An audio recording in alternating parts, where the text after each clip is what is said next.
टूनी चिड़िया के घोंसले के बिल्कुल बगल में रहे नारियल के पेड़ से नारियल बेचकर टूनी अपना गुजारा करती थी। टूनी के पड़ोस में ही चीचू कौवा अपनी पत्नी कौवी के साथ मजदूरी का काम करते हुए जितना उनके पास था उसी में खुशहाली से जी रहे थे। टूनी चिड़िया और कौवी पड़ोसन थी, इसीलिए कभी कभी मिलकर अपने सुख दुख बांट लिया करते थे। पर ज्यादातर टूनी चिड़िया के नारियल की पेड़ की वजह से दोनों में झगड़े ज्यादा हुआ करते थे। ये कहना गलत नहीं होगा कि बातचीत से ज्यादा तो झगड़े ही हुआ करते थे। उस पेड़ पर लगने वाले नारियल कई बार चीचू कौवा के घर पर ही गिरा करते थे, जिस वजह से कौवी टूनी चिड़िया को वार्निंग पे वार्निंग दिया करती। एक दिन शाम के समय तारों के नीचे बैठ चीचू कौवा और उसकी पत्नी प्यार भरी बातें कर रहे थे और इधर उधर की बातें कर हंस रहे थे। दिन भर नारियल बेचकर टूनी चिड़िया थक हार कर घर वापस आई और सो रही थी। अचानक टूनी चिड़िया ने चीचू कौवा और उसकी पत्नी की खिलखिलाहट की आवाज सुनी और झट से घर से बाहर निकली। वो कौवा और उसकी पत्नी के बीच में आकर बात करने लगी, जो कौवा और उसकी पत्नी को बिल्कुल अच्छा नहीं लगा, जिस वजह से पति पत्नी टूनी को सुनाए ना दे इसलिए आपस में खुसफुसा रहे थे। आ गई कबाब में हड्डी टूनी, यही तो मैंने कहा कि आपने मेरी नहीं सुनी। शाम में इस ठंडी ठंडी हवा में हम दोनों आंगन में बैठकर हम दोनों प्यार भरी बातें कर लेंगे। पर मैं ये कहाँ जानता था कि इस टूनी को इतनी भी अकल नहीं कि जब पति पत्नी आपस में यूं अच्छा सा समय बिता रहे हो तो बीच में यूं जाकर खलल नहीं डालते। यही तो मैं कह रही थी ना कि हम बाहर नहीं घर पर ही बैठकर बातें करेंगे, पर आपने मेरी सुनी कहाँ। शाम का समय, हवा का झोंका, बात अब लगा ना गरम हवा का झोंका, कर लो बातें, मैं अंदर चली। चीचू कौवा की पत्नी नाराज होकर घर में चली गई। कौवा को टूनी पर इतना गुस्सा आया, अब पड़ी तुम्हारे कलेजे को ठंडक। टूनी को उसकी बात का बहुत बुरा लग रहा था। वो दुखी होते हुए मन ही मन बोली, लगता है कौवा और उसकी पत्नी को एकांत में कुछ प्यार भरी बातें करनी थी और मैं अनजाने में उन दोनों के बीच आ गई। मैंने तो इस तरह से सोचा ही नहीं। लगता है उन्हें ये बात बिल्कुल अच्छी नहीं लगी, इसलिए दोनों नाराज होकर घर के अंदर चले गए। सुबह जैसे ही वो दिखेंगे मैं उनसे माफी मांग लूंगी और इस बात का ध्यान रखूंगी कि आगे से जब भी वे दोनों साथ में दिखाई दे, चाहे मेरी जान क्यों न चली जाए, मैं उनसे बातें नहीं करूंगी। ये सोचकर टूनी अपने घर में वापस चली गई। घर पर लौटे कौवा और उसकी पत्नी खाना खा रहे थे। तब अचानक एक नारियल टूटकर सीधे कौवी के सर पर लगा। पत्नी कौवी को बहुत दर्द हो रहा था, वो रोए जा रही थी। खाने की प्लेट को हटाकर पति कौवे ने पत्नी कौवी के सर पर पट्टी की और उसे पलंग पर लिटा दिया। मैंने पट्टी कर दी, अब तुम्हारा दर्द कैसा है? जब तक आप मेरे साथ हो मुझे दर्द का एहसास नहीं होता। आप बस हमेशा मेरे साथ यूं ही रहो तो मैं हर तकलीफ को हिम्मत से, हर दुख को खुशी से और हर दर्द को हंसी से सह लूंगी। कौवे को टूनी पर बहुत गुस्सा आ रहा था, पर मुझे तो उस टूनी चिड़िया पर बहुत गुस्सा आ रहा है। हमने कई बार कहा पर वो समझती नहीं। आज तो उसकी वजह से हमारी जान पर बनाई है। वो जानबूझकर ही ये कर रही है। हम दोनों को साथ में हंसी खुशी देखना वो बर्दाश्त नहीं कर सकती। उसके कर्मों का फल उसे मिल जाएगा। छोड़िए ना। स्वीटी, छोड़ने के लिए मैंने उसे पकड़ कर कहाँ रखा है? तुम्हारे साथ ही तो खड़ा हूँ। यहाँ दर्द के मारे पत्नी का हाल बुरा है और पति देव को मजाक सूझ रहा है। ऐसी बात नहीं है स्वीटी, मैं बस तुम्हारा मन बहलाने की कोशिश कर रहा था। इस तरह कौवे ने अपनी पत्नी का ध्यान भटका रहे, इसलिए इधर उधर की बातें कर उसका मन बहलाने लगा। यूं बात करते करते कौवी को नींद आ गई। चीचू कौवा ने उस नारियल को देखा और बड़े गुस्से से उसे अपने साथ लेकर टूनी चिड़िया के घर के छत पर गया और ऊपर से उस नारियल को फेंका। टूनी चिड़िया अपनी पलंग पर सो रही थी। जैसे ही झट से नारियल उसके पलंग पर गिरा, टूनी चिड़िया हवा में उछल कर गिरी। टूनी चिड़िया ने पलंग पर गिरे उस नारियल को देखा और फिर छत पर रही छेद को। टूनी चिड़िया को चीचू कौवा दिखाई दिया। वो बड़े गुस्से से घर से बाहर निकली। आप में थोड़ी भी अकल वकल है या नहीं? मेरी जान जा सकती थी। अच्छा, ये नारियल बस एक बार तुम पर क्या गिरा, तुम तो बौखला गई। पर ऐसा कई बार हमारे साथ हुआ, ये कहने पर भी तुम्हारी समझ में नहीं आया। चलो मेरे साथ और देखो मेरी पत्नी का हाल। कौवा जबरदस्ती टूनी चिड़िया को अपने घर में ले गया। पलंग पर लेटी कौवी के सर पर चोट और पट्टी की ओर इशारा कर बताया, उसने कुछ नहीं कहा और चुपचाप वहाँ से लौटी। अब बस, मैं और ये बर्दाश्त नहीं कर पाऊंगा। इतनी बार बताने पर भी चिड़िया सुधरने वाली नहीं है। यूं मन में कौवे ने ठान लिया और वो रात भर अपनी पत्नी की सेवा करने लगा। अगली सुबह कौवा पेड़ की कटाई करने वाले महीचिल के पास गया और उसे सारी बात बताई। महीचिल उसी दिन कुल्हाड़ी लेकर टूनी के घर पहुंचा और कुल्हाड़ी से पेड़ की कटाई करने लगा।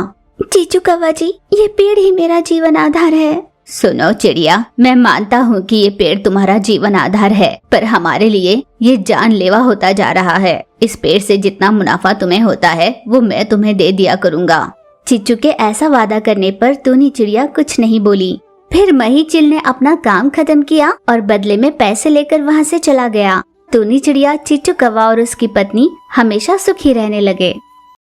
एक जंगल में एक गरीब चिड़िया अपनी बेटी चिड़िया के साथ रहती थी। टूनी चिड़िया मेहनत कर ईमानदारी से अपना जीवन जीना चाहती थी, पर उसकी कई कोशिशों के बाद भी उसे कहीं काम नहीं मिला। इसलिए मजबूरी में टूनी चिड़िया ने औरों की तारीफ कर उन्हें चने की खेत पर चढ़ाकर उनसे पैसे लेने लगी। एक बार पैसे मिल जाते तो टूनी चिड़िया उन्हें भूल जाती और फिर नए पक्षी के पास पैसे ऐंठने के लिए चली जाया करती। पर बेटी चिड़िया मेहंदी लगाने का काम करती और उसके बदले पैसे लिया करती थी। टूनी चिड़िया इस बात से अनजान थी कि जिन पक्षी की उसने तारीफें कर उन्हें उल्लू बनाकर उनसे पैसे ऐंठे, वे सभी टूनी से बदला लेने की साजिश कर रहे थे। प्लान बना रहे इन पक्षी की जाल में अगर टूनी फंस गई तो क्या होगा, वैसे तो ये वक्त बताएगा, पर टूनी का बैंड बजने से कोई रोक नहीं पाएगा। मैंने गीले कपड़े से गला दबोचना सुना था, पर यूं मीठी बातों से छुरी चलाने वाली चिड़िया को तो मैंने पहली बार ही देखा है। हाँ तोती, तुमने बिल्कुल सही कहा। जंगल के सभी पक्षियों को उसने अपनी झूठी बातें और आंसुओं से फंसा लिया और हमसे पैसे ऐंठ लिए। सारी गलती उस धोखेबाज चिड़िया की ही नहीं है। हम सब ने उसकी कही हर बात पर आंख मूंद कर भरोसा कर लिया। कभी ये जानने की कोशिश तक नहीं की कि वो कितना सच कह रही है। अगर हम में से किसी एक ने भी समय रहते उसकी सच्चाई पता कर ली होती तो उस चिड़िया को पकड़ने की साजिश बनानी ही नहीं पड़ती। दोस्तों, जो हुआ सो हुआ। हमें कुछ सोचना है तो अपने पैसे वापस कैसे ला सकते हैं ये सोचना होगा, और नहीं तो हर रोज हम सभी यहाँ पर इकट्ठे होंगे और घंटा भर टूनी चिड़िया के नाम के भजन गाएंगे। भजन करने से भले ही हमारे पैसे वापस मिलने वाले हैं, टूनी चिड़िया को पकड़कर उससे अपने पैसे छीनने होंगे। उसे घुसा मारने के लिए इतनी पक्षियाँ तैयार खड़ी है यहाँ, पर टूनी चिड़िया कहाँ है?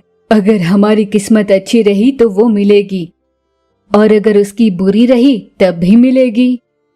इस बात पर तो मुझे भरोसा नहीं। वो बहुत अच्छे से जानती है कि उसने हम सबको धोखा दिया है और हम सब उसकी जान लेने के लिए तुले होंगे। वो हमें दिखाई दी तो हम उसे छोड़ेंगे नहीं, ये वो जानती है। इसीलिए वो बड़ी चालाकी से अपना प्लान बना रही होगी।